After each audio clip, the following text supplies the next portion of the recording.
सच की आवाज़ आप तक न्यूज़ आप सभी का स्वागत करती है। क्षेत्र की छोटी बड़ी खबरों के साथ जुड़े रहने के लिए चैनल को लाइक, सब्सक्राइब और फॉलो करें। दिल्ली के उप मुख्यमंत्री पहुंचे उत्तराखंड देवभूमि।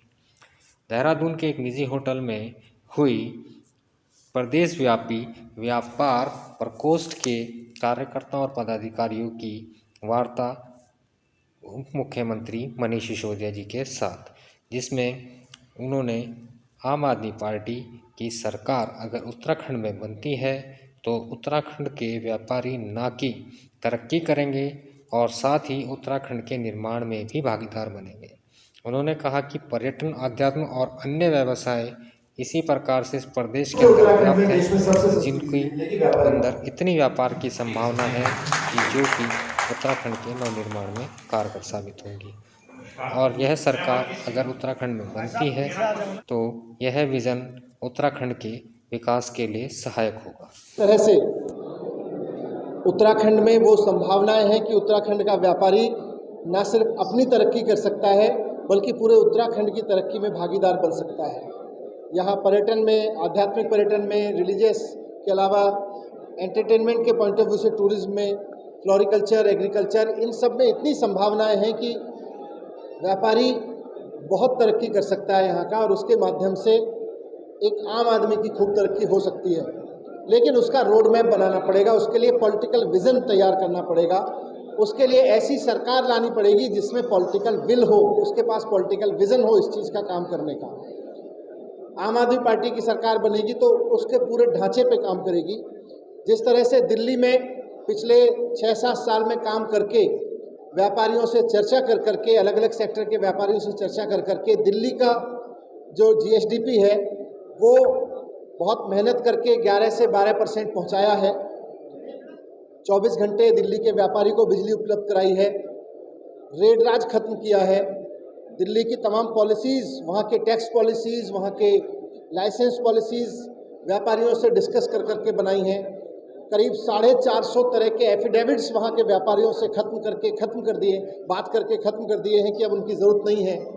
डोर स्टेप डिलीवरी कि किसी व्यापारी को अपना लाइसेंस लेने के लिए, कोई सर्टिफिकेट लेने के लिए अब सरकारी दफ्तर में नहीं जाना पड़ता।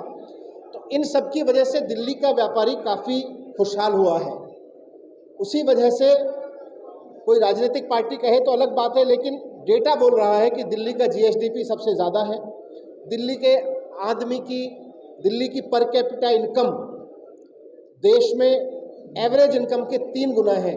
पूरे देश में पर कैपिटा इनकम इस वक्त 1,28,000 रुपये है, तो दिल्ली में 1,54,000 रुपये है, करीब 3 गुना ज़्यादा है।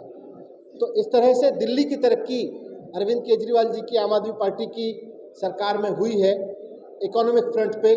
उसका एक रिफ्लेक्शन आपको दिल्ली के बजट में भी मिलेगा कि जब सरकार बनी थी तो 30,000 करोड़ का बजट होता था।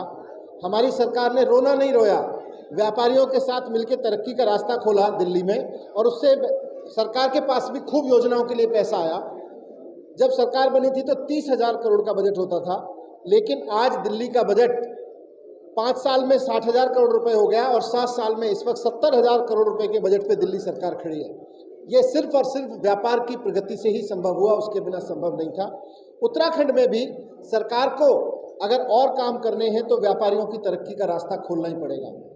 मुख्यमंत्री जी की नीति है कि व्यापारियों को पता है कि व्यापारियों की तरक्की कैसे होगी, उनके साथ बैठ के, उनको इज्जत दे के, उनके साथ उनकी योजनाओं को इज्जत से सुन के उन पर अमल में लाया जाए।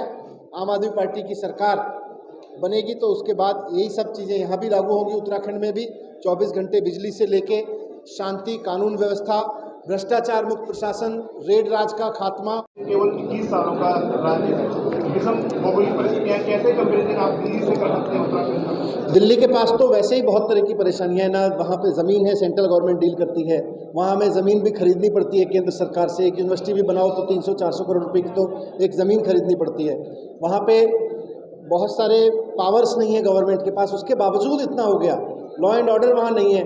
यहाँ तो बहुत परिस्थितियाँ हैं, बहुत सम परिस्थितियाँ भी हैं, हर जगह की अपनी सम विषम परिस्थितियाँ हैं, लेकिन जितने संसाधन उत्तराखंड में उपलब्ध हैं उनका अगर ईमानदारी से और पॉलिटिकल विल और विजन के साथ इस्तेमाल किया जाए तो कोई दिक्कत नहीं है यहाँ तक।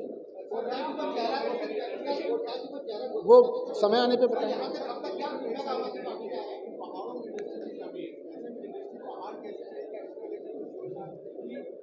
कैसे कैसे क्या समझ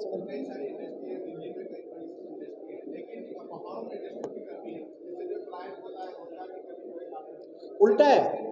दिल्ली में तो क्योंकि देश की राजधानी होने के नाते एनजीटी और उन सब के कानूनों की वजह से बहुत तरह की इंडस्ट्रीज तो लग ही नहीं सकती हैं। बहुत तरह की इंडस्ट्रीज वहाँ पे बैन कर दी गई हैं और केवल और केवल वहाँ मैन्युफैक्चरिंग कुछ नहीं हो सकती है। केवल और केवल सर्विस सेक्टर है। दिल्ली केवल और केवल 85% सर्विस सेक्टर पर निर्भर है, जबकि यहाँ पर ट्रेडिंग, मैन्युफैक्चरिंग बहुत कुछ हो सकता है।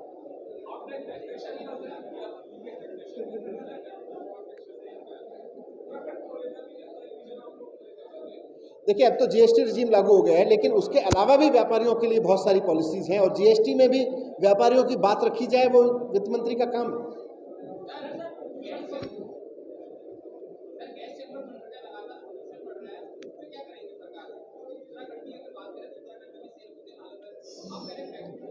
देखो, दिल्ली में जो पॉल्यूशन है उसमें एक बड़ा कारक, अब केंद्र सरकार अलग अलग करती रहती है, लेकिन केंद्र सरकार की ही एजेंसी कहती है कि 36% इस समय जो पॉल्यूशन है वो पराली के धुएं की वजह से है।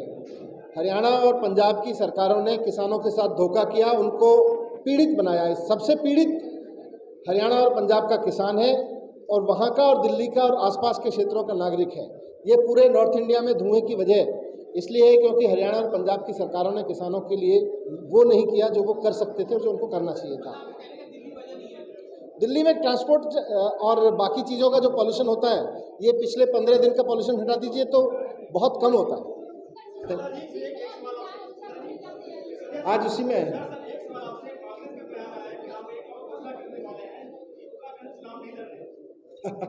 हो सकता है कांग्रेस के अपने यहाँ ये मंथन चल रहा हो।